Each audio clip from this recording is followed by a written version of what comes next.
Hey, everybody, welcome back to the Former Athlete Society. And whether you're here catching this video live here on YouTube, or you're watching this in the convenience of your own home or during your daily commute, I'm just glad that you've made it. And you know what?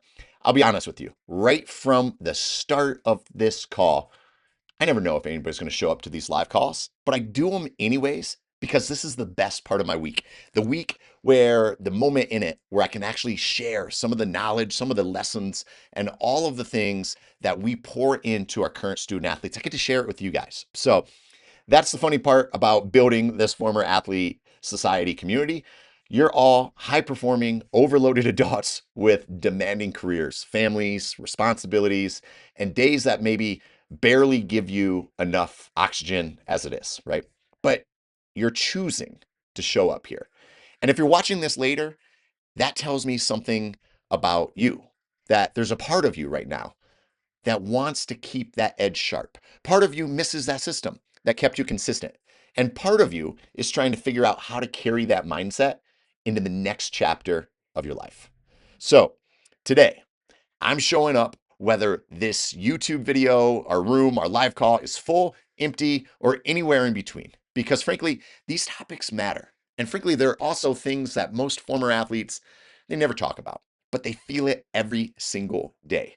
So I built 5 new accountability topics for this session, each one rooted in something regarding your health, your performance, your discipline, and real habits that keep us aligned with the competitor that we used to be and still are if we, choose to be it. So, we're going to cover everything from advising to inspiration to productivity to tactical strategies. And then I'm going to finish with a very specific training technique that has shaped the way that I approach some of my tendon health and lower leg durability for almost 20 years at this rate. So, before we start, I need to give you a couple different things to do. Sorry, my camera is all over the place. And this is what I'm going to start with. If you have yet to head over right there on the screen, adamringler.com. This is where you can follow me on Instagram. I would love for you to do that because, again, we're building this community not just here on YouTube, but also on Instagram. And I want you to be a part of it over there as well. So give me a follow. It's super easy, super simple to do, and it will go a long way into what we're trying to build across this Former Athlete Society. So, again, take 5 seconds, navigate away from this video, head over to Adam Ringler right there, center screen, and do that. So let's shift gears. Let's get into our first topic today. And I got some notes loaded up on my screen because I want to make sure that I am actually thorough with this and not just waffling on. So that said, everybody ends up talking about this, right? Everyone talks about who they end up pushing, right? As a coach, as a mentor, as something, but almost nobody talks about who pushes them. And that's where everything kind of quietly falls apart. So let me explain what I mean by that, because this one has been sitting heavy, heavy with me since I've had this conversation, and I thought I would share it with you guys. I was having lunch with a colleague of mine, and this particular coach consults with other coaches, right? All the time. And he told me about a conversation he was having with one of his coaching, let's just call it mentees, if you will. And he said that the coach was working with, described his coaching style as someone who pushes others. Now, just a quick caveat. I do that, right? I push other people. That's part of what my responsibility certainly is. Now, what I need to pause and say is you demand. You push more out of people than what they think they can give. But then my friend asked this question that stopped me in my tracks. And he said to this coach, "Who pushes you?" Coach didn't have an answer, not even a guess. And honestly, most people, yeah, they don't either, right? Former athletes, they know how to push others. You push teammates, you push training partners, you push your own limits, you push your standards because you were surrounded by people who pulled you upward. But now in your adult life, that structure, yeah, it disappears.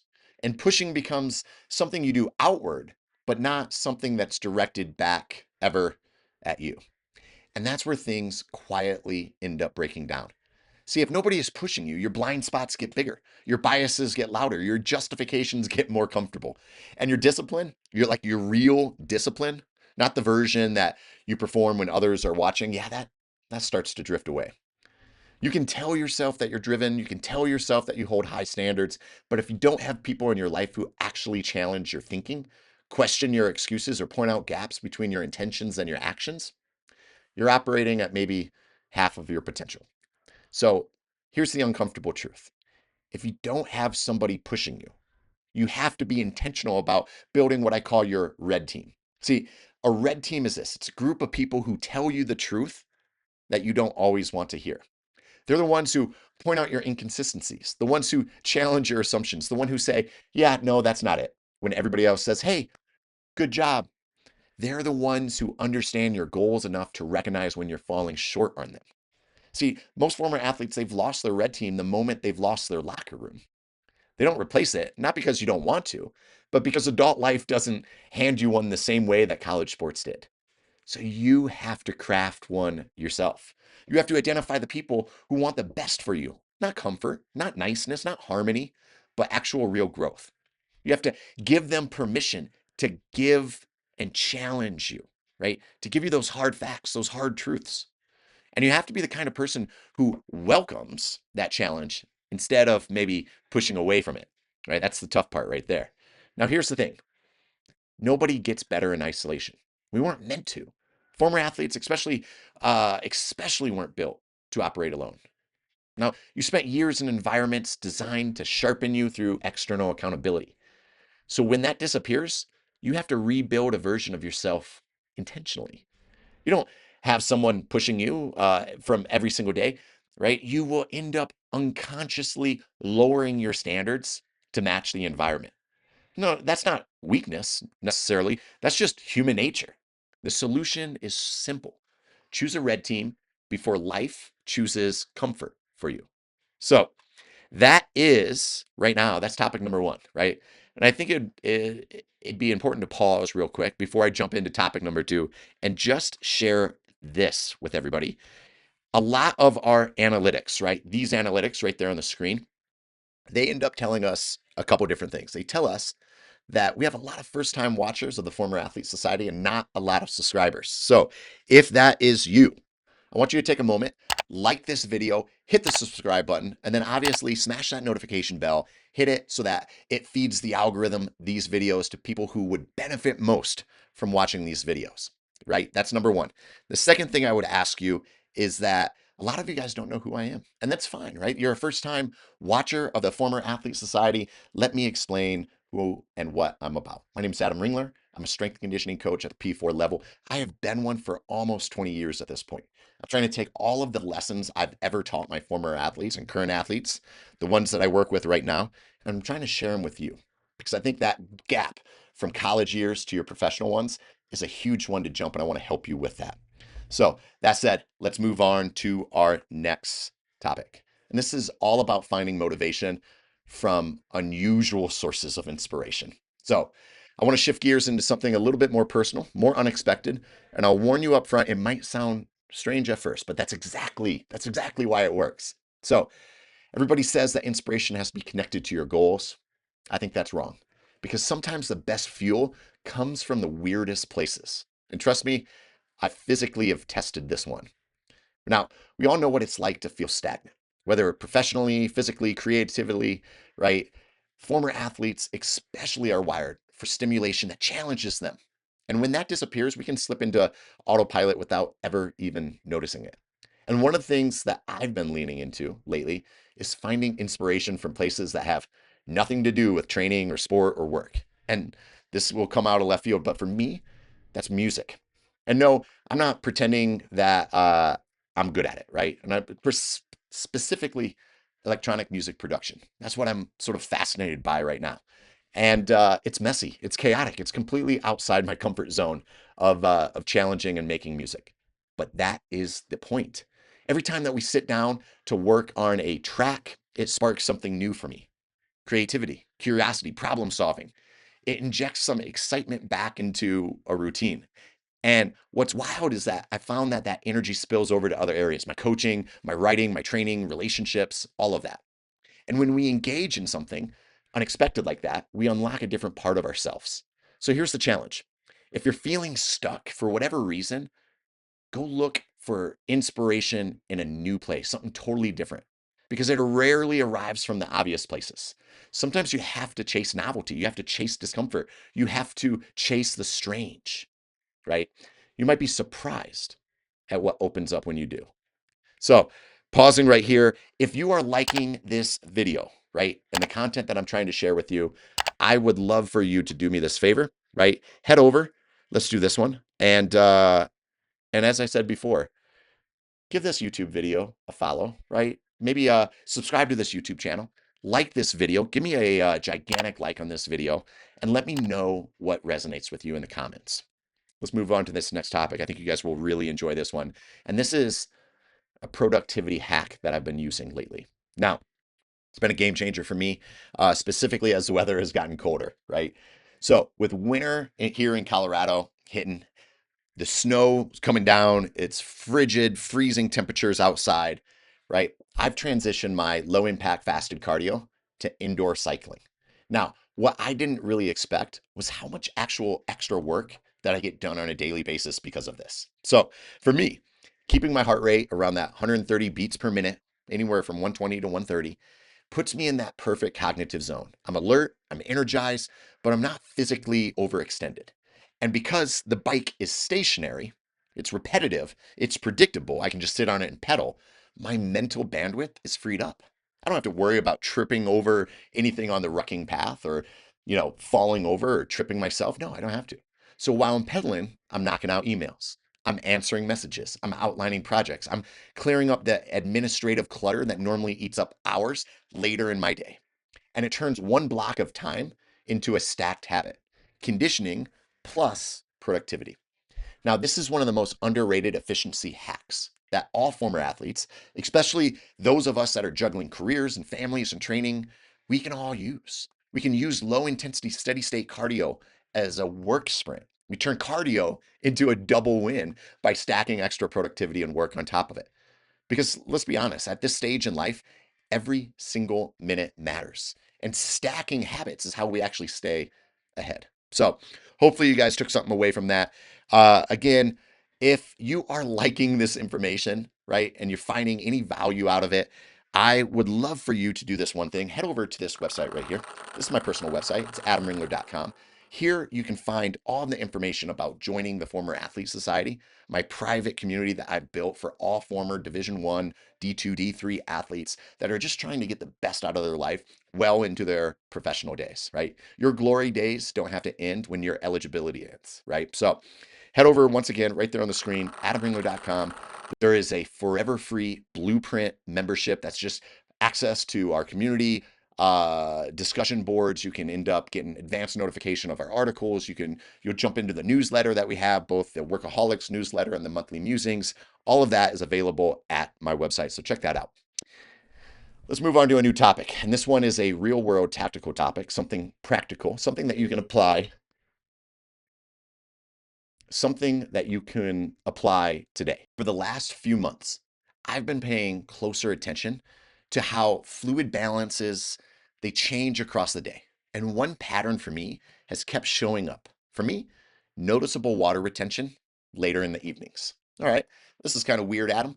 Let's go ahead and dive in a little bit deeper. I started to experiment trying to control for this water retention. Nothing extreme, nothing risky, just deliberate adjustments to my hydration habits. So I began reducing sodium intake after 6 p.m. I started to taper my water consumption a little bit back after 8 p.m.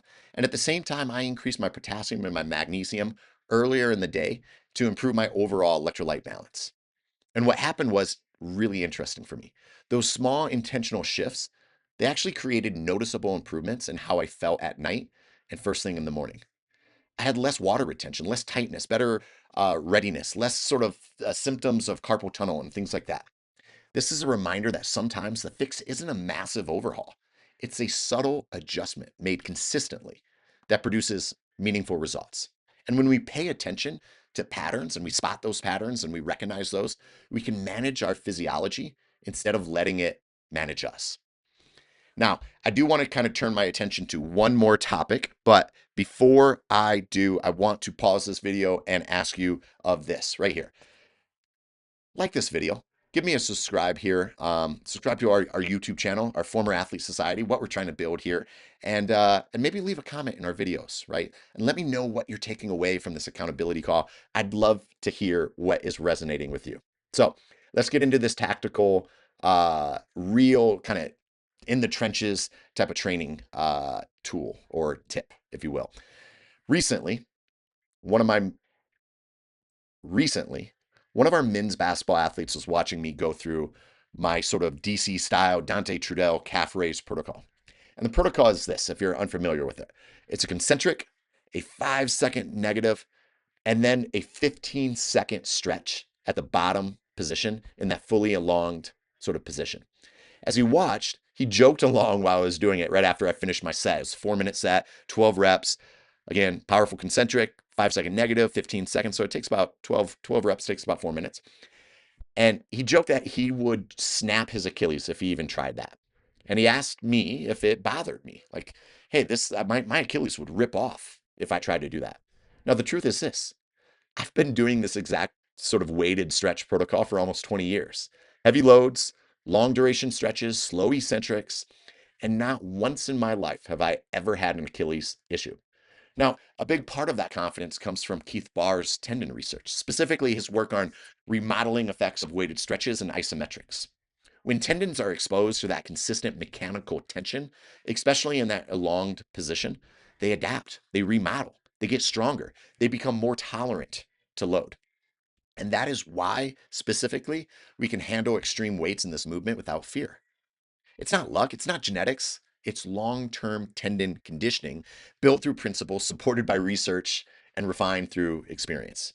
So, if athletes wanted real tendon durability, this is one of the most effective and underrated protocols available. Now, your mileage may vary, but I would say start low weight, start minimal amount of time, and over time increase in weight and increase in duration, right? Don't try to go into 4 minutes straight of doing this right from the get-go. You probably will not be walking out of the gym that way.